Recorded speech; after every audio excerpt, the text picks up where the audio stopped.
वीर नायक विदर्भातील प्रत्येक बातम्या। वर्धा अमरावती दोन जिल्ह्याच्या मध्यंतर पुलाची वाढणार उंची। केंद्रीय मंत्री नितीन गडकरी यांची घेतली आमदार प्रताप पडसळ यांनी भेट।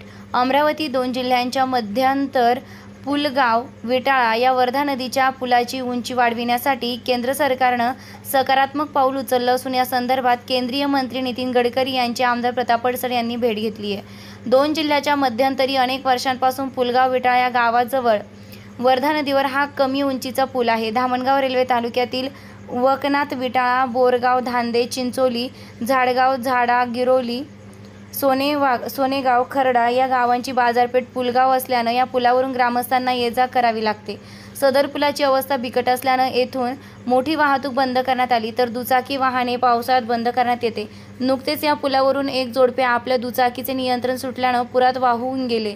या बाबीचे आमदार प्रताप पडसळ यांनी गंभीर दखल घेत विटाळा व पुलगावला जोडणारा वर्धा नदीवरील बंद असलेला व खचलेला पूल नव्याने बांधकाम करण्याकरिता CRF मधून निधी देण्याची मागणी आमदार अडसळ यांनी केली। सदर पुलासाठी आगामी काळात निधी उपलब्ध करून देण्यात येणार असल्याचं आश्वासन यावेळी केंद्रीय मंत्री नितीन गडकरी यांनी आमदार प्रताप पडसळ यांना दिले।